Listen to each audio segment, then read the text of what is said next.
Ah, salut! Haha, tu m'attendais pour une lecture quiz? Mais je suis prêt!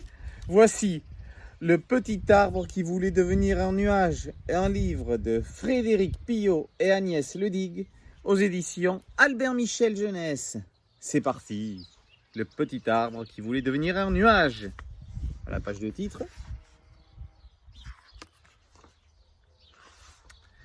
On dit dans le village qu'un petit arbre espère devenir un nuage pour survoler la terre.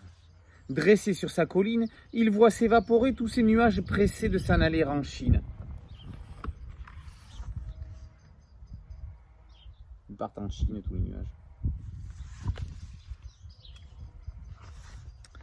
Dans leurs yeux, des châteaux, des chemins, des rivages, des forêts, des bateaux, des villes et des villages.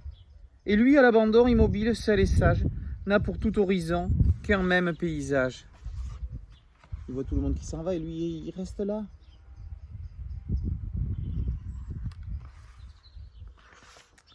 Par un matin d'hiver, il se sentit comme eux.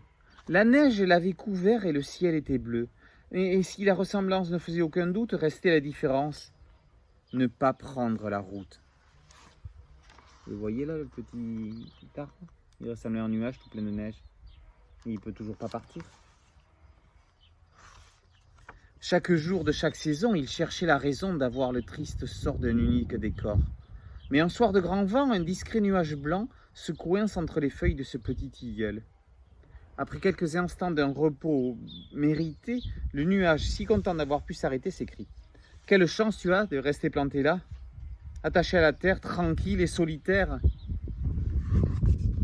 Et le nuage, lui, il se dit ben, « J'aimerais bien, moi, être comme toi à l'arbre, pour être attaché à la terre. » « Je ne suis pas chanceux, répondit l'enraciné. Je serais plus heureux de pouvoir voyager, danser avec le vent, survoler les montagnes, traverser l'océan et quitter ma campagne. Et moi, je voudrais tant arrêter de bouger, me poser quelque temps, faire semblant d'exister, dit le nuage. Mais tu existes bien, car je te vois passer, en dragon, en lapin, en ours ou en fusée. Et oui, les nuages peuvent prendre tout un tas de formes.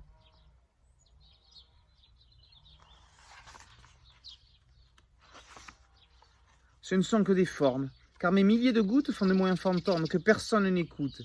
Alors que toi, tu as de grandes racines profondes pour résister au vent quand il souffle à la ronde. Et puis tes feuilles, tes branches, du lundi au dimanche, accueillent de beaux oiseaux et d'autres animaux. Allez, tous les animaux qu'il y a à l'intérieur de l'arbre.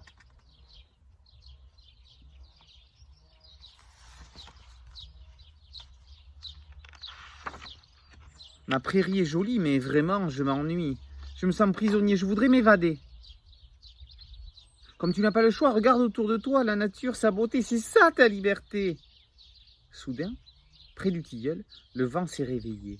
Le nuage dans les feuilles se met à frétiller.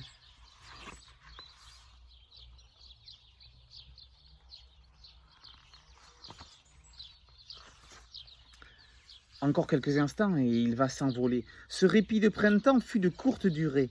Petit arbre, dis-moi, si je suis fatigué, tu veux bien que chez toi je vienne me reposer? Vous voyez l'arbre et le nuage qui se parlent.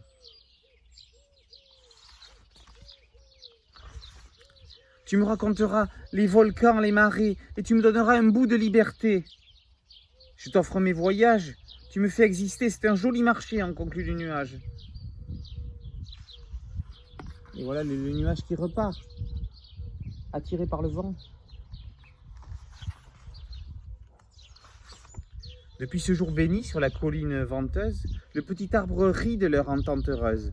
Il pense à son nuage, guette les alentours, les signes et les présages de son prochain retour.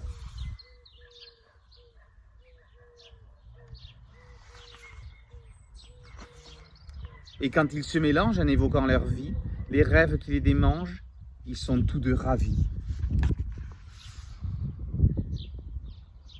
Et les moutons, on dirait des nuages.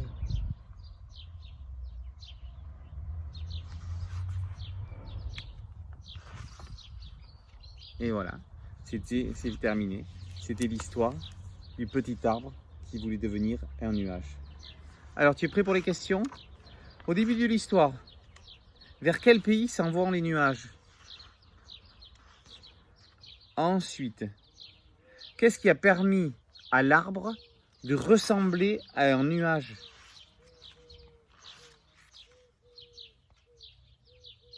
Et enfin, troisième question, qu'est-ce qui vit à l'intérieur de l'arbre? J'attends tes réponses. Si tu ne les as pas, regarde à nouveau la vidéo. Et je te dis à très bientôt pour une nouvelle lecture quiz. Ciao!